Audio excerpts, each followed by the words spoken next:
c'est que les responsables de la communauté et les plus grands rabbins de ces communautés orthodoxes ont indiqué au début du confinement, c'est-à-dire alors même que le gouvernement israélien avait donné la consigne de confinement, eh bien ils ont indiqué qu'il ne fallait pas suivre ces consignes, qu'il fallait continuer à vivre comme d'habitude.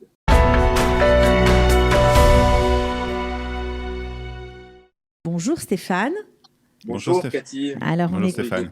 Voilà, on est content de vous entendre parce que vous avez une voix un peu, on va dire, originale et qui mérite attention. Vous expliquez dans cet article que les malades atteints du coronavirus dans les hôpitaux israéliens sont pour la moitié d'entre eux issus des milieux orthodoxes, alors qu'ils ne représentent que 15% du pays, donc de la population israélienne. Comment vous l'expliquez ? C'est très simple, hein, ça a été analysé et compris par tout le monde ici en Israël. Les orthodoxes, dans un premier temps, n'ont pas respecté les consignes de confinement. Je me suis rendu, par exemple, à Mea Shearim il y a tout juste une semaine. Il y avait beaucoup de monde dans les rues, des gens qui priaient en minyan dans des synagogues très exiguës. Il y avait même encore des établissements, des yeshivot, des cheder qui fonctionnaient encore, beaucoup de magasins qui n'étaient pas des magasins d'alimentation ni des pharmacies qui étaient ouverts. Et si les orthodoxes ne respectaient pas ces consignes, c'est pour une raison très simple, c'est que les responsables de la communauté et les plus grands rabbins de ces communautés orthodoxes ont indiqué au début du confinement, c'est-à-dire alors même que le gouvernement israélien avait donné la consigne de confinement, eh bien ils ont indiqué qu'il ne fallait pas suivre ces consignes, qu'il fallait continuer à vivre comme d'habitude. Alors, l'insoumission comme ça à ces décisions gouvernementales, est-ce que d'après vous, ça peut ébranler la cohésion nationale ? Parce qu'en fait, c'est un peu de ça dont on parle aujourd'hui. Oui, absolument. Enfin, moi, personnellement, c'est ça qui m'a interpellé. Alors, évidemment, les conséquences, on le voit bien maintenant, sont très graves, puisqu'il y a beaucoup de malades dans ces quartiers. À Bnei Brak, on a atteint 40% de taux de contamination, c'est absolument considérable. Donc, évidemment, cela va avoir des conséquences sur la santé des gens. Alors, vous parlez de Bnei Brak, Stéphane, vous parlez de Bnei Brak, mais il y a aussi, on commence à dire que dans tous les quartiers orthodoxes, que ce soit Elad ou que ce soit Beth Shemesh, eh bien, c'est pareil. C'est le même taux. Absolument, dans tous les quartiers orthodoxes, parce que c'est le même type de population, si vous voulez, qui a refusé d'appliquer ces consignes, tout simplement. Et donc, je le disais, c'est très grave parce que cela montre en fait un mépris général. On vous entend plus. Ça s'est rivé. Vous pouvez répéter la phrase qu'on vous entend plus. Oui. C'est un mépris général. Je disais, voilà, c'est une attitude générale de mépris de l'État, de mépris de ses décisions. Alors ça a bien sûr explosé ici de façon flagrante avec cette affaire du coronavirus, mais au quotidien, les orthodoxes se placent en marge de la loi.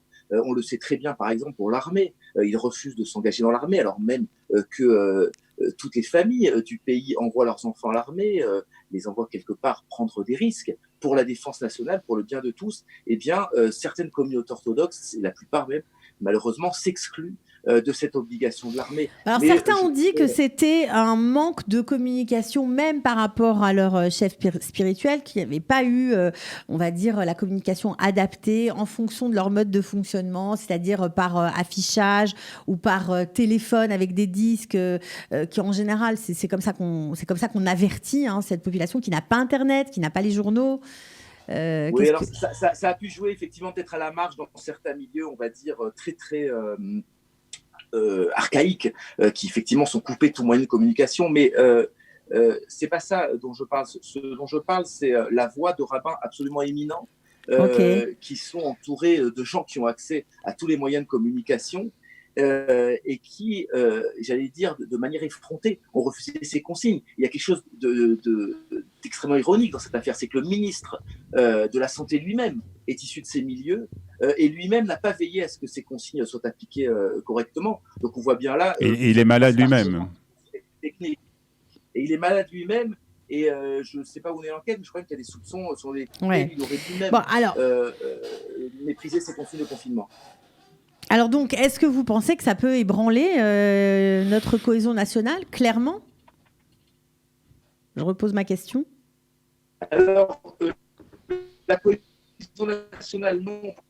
encore une fois, on parle donc on parle d'une petite fraction de la population israélienne. Mais ce que ça va ébranler, en revanche, et ça j'en suis absolument convaincu, c'est le monde orthodoxe lui-même qui se retrouve face à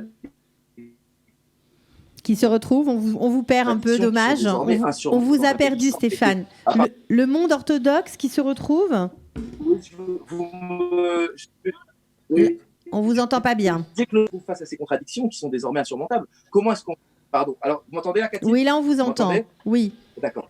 Alors, je disais comment est-ce qu'on peut vivre dans un pays sans en respecter toutes les lois, et surtout comment est-ce qu'on peut continuer, après toutes ces années, à considérer le sionisme comme un phénomène pas tout à fait légitime. On sait très bien, et je le rappelle dans l'article, que ce refus du sionisme a été à l'origine de millions de morts, puisque jusqu'au dernier moment, les rabbins d'Europe de l'Est ont interdit à leurs fidèles de se rendre en Palestine, de participer au mouvement sioniste, avec les conséquences que l'on sait.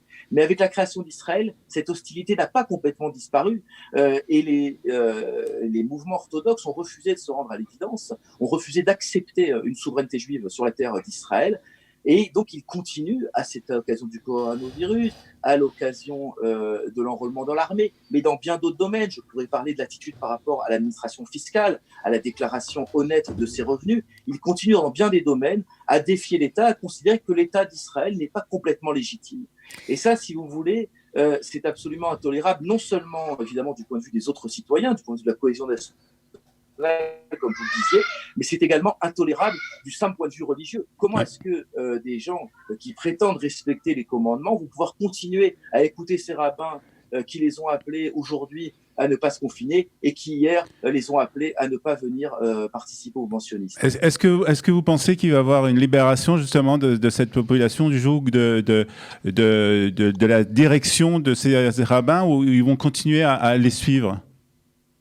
Alors, cette libération a déjà eu lieu dans le réel, c'est ce que j'explique dans l'article. Maintenant, beaucoup de gens dans le milieu orthodoxe vont à l'université parce qu'ils veulent évidemment un avenir. Ils ne veulent pas le cantonner à certains métiers comme il l'était du temps de l'exil. Ils veulent participer de plein pied au développement de la société israélienne. Sans pour autant abandonner leurs valeurs et leurs pratiques. Oui, mais c'est tout à fait possible en Israël. On sait très bien que beaucoup d'universités proposent, par exemple, d'étudier la Torah le matin et d'avoir des cours d'enseignement général l'après-midi. Dans beaucoup d'entreprises, il y a également des cours de Torah. On s'arrête pour faire la prière. Tout ça, si vous voulez, ce sont des prétextes pour s'accrocher à un mode de vie qui ne correspond plus à rien et surtout pour refuser, encore une fois, la légitimité de l'État d'Israël. Donc, la population elle-même, si vous voulez, est déjà en mouvement. Ce sont les leaders qui n'ont pas suivi et qui continuent à tenir des discours absolument absurdes, absolument outranciers. Le simple même qu'on soit venu consulter les grands rabbins pour savoir s'il fallait nous se confiner. Et c'est leur mode de fonctionnement. Oui, mais c'est le mode de fonctionnement. Alors, juste, Stéphane. En quoi un rabbin est compétent pour s'exprimer sur des mesures de santé publique ? Il est évident que ça appartient à l'État, ça appartient à des experts. Mais c'est le mode de fonctionnement de cette communauté qui ne fait que ce que donc, si vous voulez, son leader spirituel ou ses leaders spirituels leur demandent de faire. C'est un mode de fonctionnement, si vous voulez, qui produit du malheur, qui empêche les gens de s'épanouir, qui empêche les gens de devenir eux-mêmes, de réaliser leur potentiel d'une certaine manière. Et donc, évidemment, c'est un mode de fonctionnement qui va être remis en cause. Et c'est un mode de fonctionnement, je m'excuse de dire, je ne voudrais pas trop choquer, mais qui n'a pas grand-chose à voir en vérité avec le judaïsme. Le judaïsme, ce n'est pas ça. Le judaïsme, c'est une inscription dans la cité, c'est une participation à un peuple qui, bien sûr, a une religion. Mais le judaïsme n'est absolument pas et n'a jamais été centré autour, comme c'est le cas aujourd'hui dans certains quartiers, d'une seule pratique. C'est beaucoup plus large que ça. Et ça, évidemment, le monde orthodoxe va devoir l'accepter et va devoir, je crois, j'espère, à l'occasion de cette crise, passer réellement une étape, se libérer. Alors, vous regrettez peut-être que les orthodoxes n'apportent pas justement avec eux, dans la société israélienne, leurs valeurs, parce qu'il y a des choses qui quand même, apparemment, aujourd'hui, on est tous confinés, on a les valeurs de la famille qui se ressurgissent, la valeur de l'étude peut-être. Est-ce que vous pensez que ça pourrait être bénéfique pour la société, toute la société israélienne, que tout n'est pas à rejeter? Oui, absolument. C'est ce que je dis à la fin de l'article. Alors la famille, heureusement, les orthodoxes n'ont pas le monopole de la famille, mais il est évident que l'étude, l'ascèse même d'une certaine manière, de consacrer sa vie à autre chose qu'au matérialisme, à la recherche éperdue de plaisir, à l'hédonisme, ou alors à ce fameux bougisme, à sans arrêt voyager à la droite à gauche, est évident que de ce point de vue-là, les orthodoxes, en tout cas certains d'entre eux, constituent un exemple à suivre. Cet amour de l'étude, cette exigence intellectuelle, il y a évidemment là de quoi s'inspirer, de quoi toute la société israélienne pourrait s'inspirer. Mais c'est ce que je dis également dans l'article, pour qu'on s'en inspire, eh bien, il faut que les orthodoxes s'inscrivent véritablement dans la cité, qu'ils se mettent au même niveau d'une certaine manière que les autres citoyens, qu'ils en respectent toutes les lois, qu'ils apportent évidemment ce qu'ils ont apporté, comme toutes les composantes de la société israélienne d'ailleurs le fait. Chacun évidemment apporte non seulement ce qu'il est, mais aussi d'où il vient, les Français apportent la sagesse française, les Américains, les Russes, etc. On connaît très bien ça, le Manitou l'a très bien décrit, ce sont ces étincelles de sainteté qui reviennent en Israël. Donc évidemment, ils ont quelque chose à apporter à la société israélienne, mais raison de plus pour s'inscrire encore une fois véritablement dans la cité. Très bien, merci beaucoup Merci Stéphane Amar. On vous retrouvera peut-être pour une prochaine interview. À bientôt. Avec grand plaisir. À bientôt Stéphane, bonne journée. Retrouvez du dimanche au vendredi notre live quotidien spécial coronavirus. 3 heures de direct ininterrompu de 8h à 11h. Pour tout savoir sur l'actualité du virus en Israël, mené par Daniel Haïk, Olivier Granillic et Cathy Choukroun. Le live Studio Qualitas, c'est tous les jours en direct, puis en replay sur Facebook, YouTube ou sur notre application et sur le site studioqualita.com.